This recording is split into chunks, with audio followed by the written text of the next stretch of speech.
boa noite. Eu sou o presidente, estou no segundo mandato aqui da 8ª Subseção da Ordem dos Advogados, que é sediada ali no Zé Garoto, próximo ao que nós chamamos de Antigo Fórum, e o Legislativo aqui do município de São Gonçalo aprovou o projeto de lei de autoria do vereador, que é conhecido como professor Paulinho, criando a Comissão da Verdade, que é composta de 7 membros.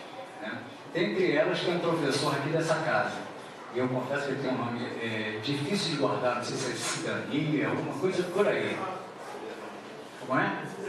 Ciderran, isso. O professor Ciderran faz parte da comissão, né? Tem um membro do Executivo, que foi indicado, obviamente, pelo prefeito, um membro do Legislativo, que foi indicado lá pela Câmara de Vereadores, e outras entidades, né, que é a Associação dos Aposentados, a Comissão de Anistiados.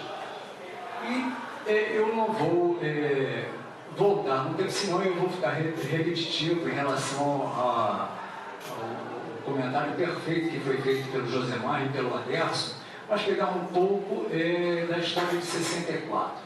Né? Em 64, quando foi deflagrado o golpe, eu estava com 9 anos. E filho, né, de um comunista, militante, andava inclusive muito com meu pai, inclusive participando de eventos do Partido Comunista, quando até então era possível. E quando se deflagrou o golpe, a polícia esteve, obviamente, em minha casa e fez uma apreensão de diversos livros. E o policial é um elemento estúpido, né? O livro bastava ter a capa vermelha, poderia ser o chapéuzinho vermelho, ele já seria objeto de apreensão. Então, vários livros foram presos. Por sorte, meu pai não estava em casa, e nós residíamos aqui em São Gonçalo, ali na rua Rodrigues Fonseca, que é aquela rua ali ao lado do cemitério de São Gonçalo. E à noite eu fui à parada do ônibus, onde tem aquela padaria, que era conhecida como uma padaria do Alexandre, fiquei esperando o meu pai descer do ônibus, e naquele momento eu me informei de que a polícia havia estado lá em casa, e a partir dali o meu pai ficou um bom tempo sem que nós o tivéssemos visto. Claro que ele ficou na clandestinidade. Depois de um grande lapso de tempo, nós fomos a um encontro que foi marcado com meu pai. Eu lembro, até uma foto que eu brinco, foi a única vez que eu vi o meu pai sem bigode, né? Porque era uma marca do meu pai, era usar o bigode, né? E foi o único momento em que eu vi, eu e meus irmãos, né, nós o vimos sem bigode. Bom, e a partir daí, é óbvio que esse foi meu caldo de cultura, né? Eu também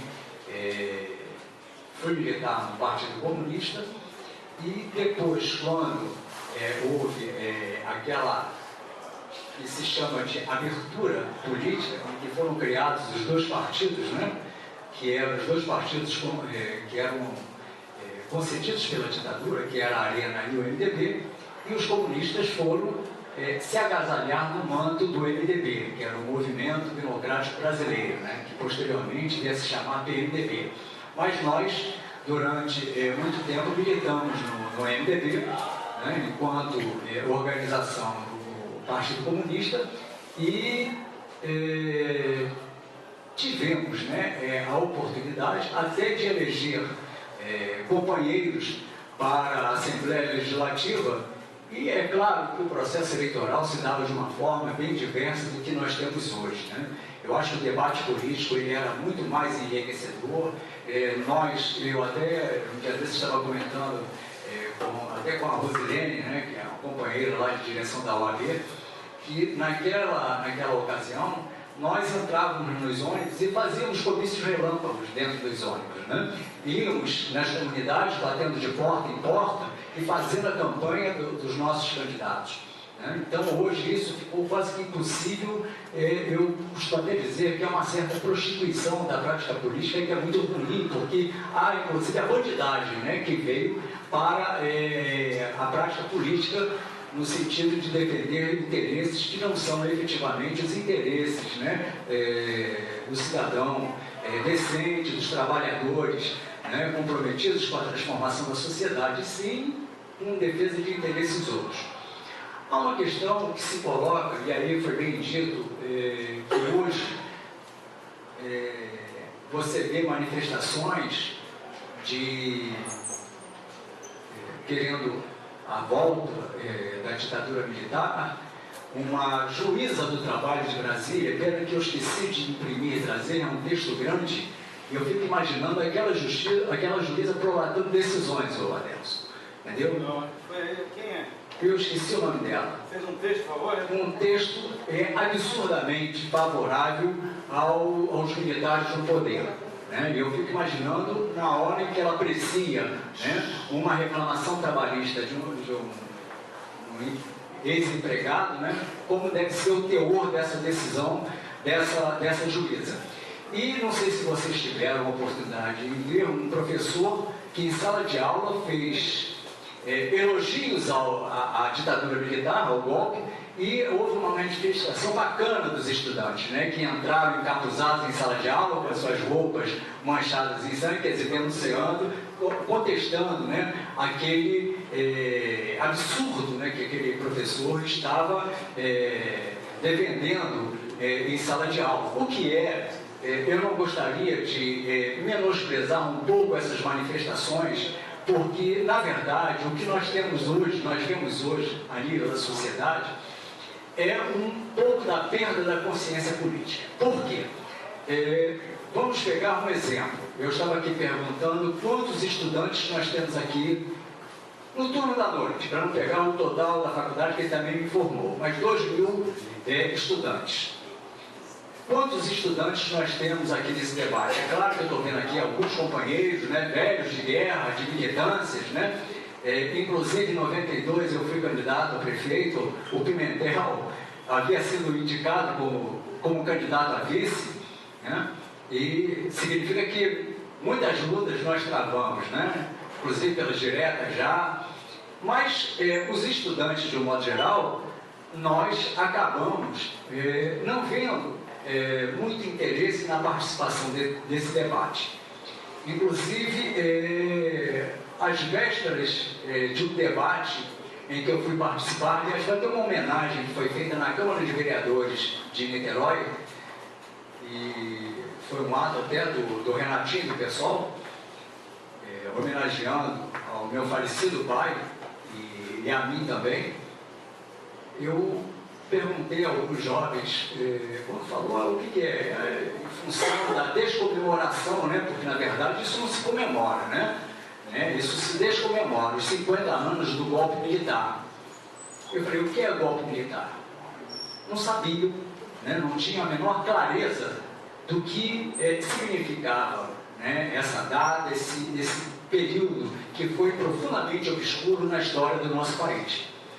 E aí me preocupa, né, quando se coloca, às vezes, essa coisa de que a gente não tem que ter muita preocupação. Eu tenho preocupação, sim. Por quê? Primeiro, que esse golpe só foi possível aqui no Brasil porque houve o interesse, né, do americano aqui no Brasil, como foi aqui, como foi no Chile, no Uruguai, na Argentina.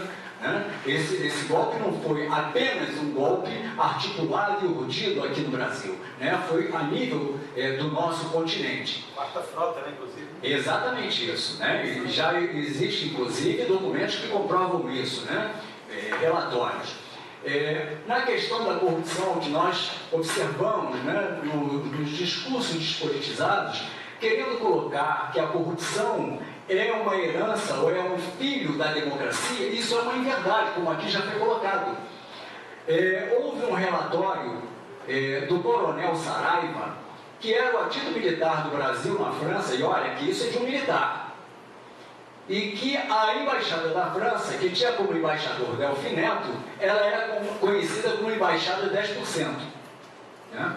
Então, essa herança de obras megalomaníacas que nós temos no Brasil, né? Isso, na verdade, podemos dizer que é uma herança, né, da ditadura militar. Né? E aí, vocês vão até me perdoar, eu particularmente tenho colocado e até como presidente dessa instituição, que um diretor queria promover uma feijoada para assistirmos ao Jogo do Brasil. Eu falei, nós não vamos fazer nada, porque primeiro, eu estou torcendo para o Brasil perder a Copa do Mundo, porque eu acho um crime o que está se fazendo nesse país, entendeu? Construir esses estádios, né?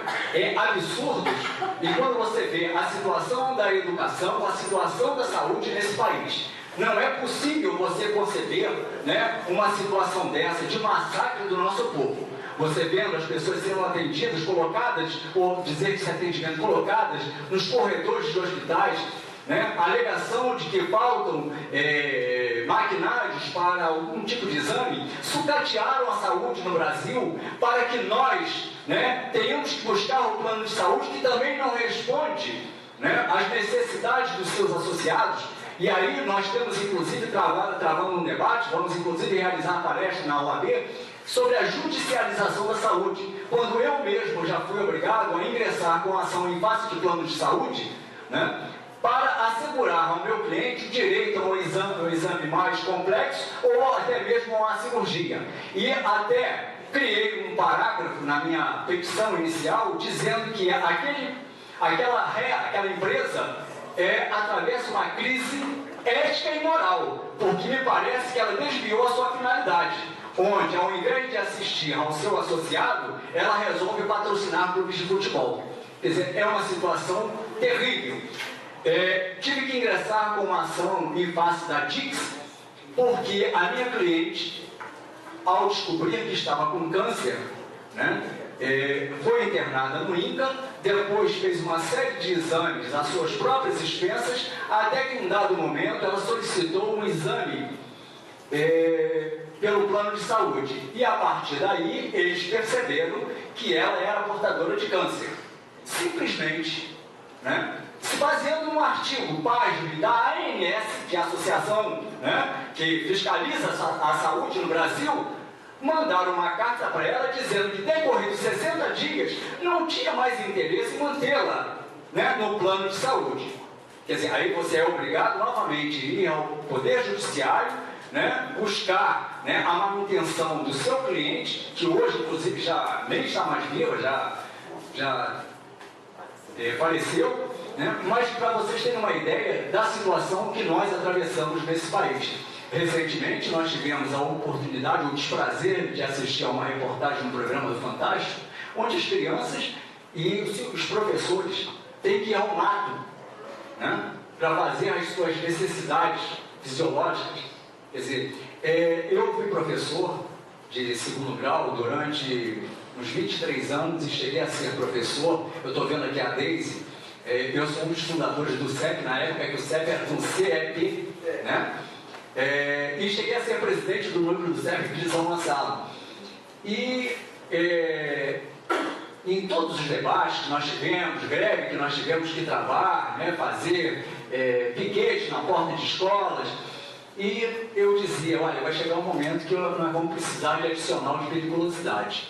E me parece que aquilo ali eu estava tendo uma premonição, né, porque a situação hoje, né, em que atravessam, né, os professores, principalmente em algumas regiões, como agora, semana passada, eu vi uma reportagem onde escolas, né, em estados diversos foram queimadas, professores foram colocados presos numa sala. Eu cheguei a comentar com a minha esposa, falei, é a falência do nosso país, porque quando uma escola chega a uma situação dessa, me parece que isso, né, significa uma falência. Então eu acho que o fundamental em tudo isso, né, é colocar que essa democracia que se coloca aí é uma democracia pela metade, porque democracia não pode ser apenas o depósito de um voto na urna, né, onde um candidato que tem um poder econômico, ele se vende como se fosse um sabonete. É assim que a coisa funciona, né? O discurso que você pode fazer, e eu vivenciei isso, né, quando fui candidato a prefeito, né, onde nós tínhamos dificuldade de imprimir panfletos e chegávamos na feira de Itaúna, o candidato do PDT, que era apoiado pelo governo Ezequiel, enquanto nós panfletávamos, ele camisetava, né, porque as pessoas saíam cheias de camisetas e com botas, pareciam generais condecorados pós-guerra. né? Então é um jogo desigual, né? E na medida em que a prática política vai se esvaindo, e isso é muito ruim porque nos coloca como se todos fôssemos pedras de um jogo de víspora, que tanto faz sacudir, tirar um número ou outro, é tudo a mesma coisa, né? Basta dizer que após um processo eleitoral, se você for perguntar a uma parcela significativa da população, não vai saber responder em quem ela votou para vereador, para deputado estadual, para deputado federal. Isso é uma coisa gravíssima, porque aí ele não sabe, né, como cobrar. E como ele acha que política é uma grande safadeza, então nesse momento agora do voto, eu vou vender o meu voto. Eu vou procurar então satisfazer uma necessidade naquele momento. Que depois esse político vai sumir mesmo, eu não vou ter contato com ele, é essa concepção que se implementou. Não sabendo que se nós chegamos ainda a essa democracia incipiente, porque democracia onde você não tem saúde de qualidade, educação de qualidade, para mim não é uma democracia pela metade. Se nós chegamos a essa situação, nada disso foi herdado, como a história às vezes quer contar nos livros, né? Que bastou desembainhar a espada e gritar independência ou morte, está tudo bem, o Brasil se tornou independente, a princesa Isabel deve ter tido uma bela noite de amor, né? Levantou de manhã e falou, eu vou hoje assinar a abolição da escravidão. Isso é uma forma de tentar mostrar, né, ao estudante, né, de que as coisas acontecem através da dádiva, da concessão de alguém, e que não houve luta política nessas conquistas, né? E a questão de 64 acaba, né, esses debates, eles acabam não tendo muita ressonância, né, porque nós falamos para vários militantes, mas é importante que isso chegue, né, ao conjunto da população, principalmente os estudantes, né, para que compreendam esse período profundamente obscuro. E eu confesso que quando alguém faz a defesa da ditadura, né, perto de mim, a minha vontade é partir para cima fisicamente, entendeu? Porque o cara que faz isso, ele não sabe, né, que nós não poderíamos estar aqui contando piadas, né, nesse grupo que está aqui, porque já seria uma coisa suspeita. O que é que tem por trás dessa piada, né? Será que tem alguma mensagem, né, subjetiva? Porque o censor, além de tudo, é burro, é estúpido, né? Como foi o Chico Buarque, teve que usar pseudônimo para aprovar música, já que bastava ter lá o seu nome, Chico Buarque, e ele já era automaticamente censurada, né? E aí ele criou lá o pseudônimo Jorge Maravilha, né? E passou uma música que eles não perceberam, ou não percebiam nunca, como apesar de você inicialmente foi aprovada, depois eles perceberam que havia ali uma mensagem, né? E aí censuraram posteriormente aquela música. Então, é uma situação complicada que nós vivenciamos hoje. E eu, como Aderson, né, que somos profissionais do direito, e está lá a Rosilene também, e militamos no dia a dia do judiciário, nós vivenciamos também o seguinte: quando alguém fala mal do poder legislativo e do executivo, eu falo para eles, é porque vocês não conhecem o poder judiciário, né? Porque talvez seja pior, né, do que os dois juntos, entendeu? Porque está mais do que provado, né, que o acesso à justiça, né, é um acesso que se dificulta. Por exemplo, se for a nível de justiça estadual, né, você tem uma dificuldade tamanha em obter gratuidade de justiça. O Aderson, hoje eu ouvi de um colega, eu estava no cartório da 6ª Vara Civil, e o colega estava esperando uma audiência na 1ª Vara Civil. Aí o juiz iniciou a audiência, de repente, o autor da ação tinha gratuidade de justiça. Aí o juiz, que já era um maluco, porque nós, inclusive, representamos contra esse juiz no Conselho Nacional de Justiça, porque ele ofendeu um advogado, um companheiro nosso, ele olhou para o autor e falou: mostra sua camisa. O rapaz virou um pouco para ele. Ele cancelou tudo. Pediu que ele juntasse imposto de renda, comprovante de rendimentos, porque ele estava com uma camisa Lacoste. Acredite. Perguntou nem se era de camelô. Exatamente isso. Para vocês terem uma ideia de como anda o poder judiciário. Essa coisa que comumente é chamada de pequenas causas, que na verdade é juizado especial civil, né? Você tem uma juíza aqui em São Gonçalo que o nome dela até enseja um apelido, que é Roemara, e nós chamamos de Ruimara, né? O aviltamento que ela faz ao cidadão em relação às ações de danos morais, a ponto de dar uma condenação de 150, 200 reais, entendeu? É uma situação profundamente desrespeitosa junto ao cidadão. Me parecendo, inclusive, que o Código de Defesa do Consumidor foi criado não para proteger o cidadão, e sim para proteger as empresas que são contumazes no desrespeito ao cidadão. Então, só para completar, que nós vemos hoje, né, por exemplo, em relação ao Poder Judiciário, também um grande fracasso, né, nesse sistema que nós temos nesse país, onde os trabalhadores, né, as pessoas mais desfavorecidas da população acabam tendo imensas dificuldades de acessar o Poder Judiciário, quando não ficam frustradas também, né, pela demora na solução dos seus processos, ok? Gostaria só de convidá-los para o dia 10 de maio, às 10 horas da manhã, no auditório da Ordem dos Advogados, a Comissão Municipal da Verdade estará tomando posse, tá? E certamente companheiros que fazem parte da Comissão Estadual, como Geraldo Cândido, o Adi Damus, provavelmente estarão presentes nesse dia. 10 de maio, às 10 horas, vocês estão convidados. Muito importante isso.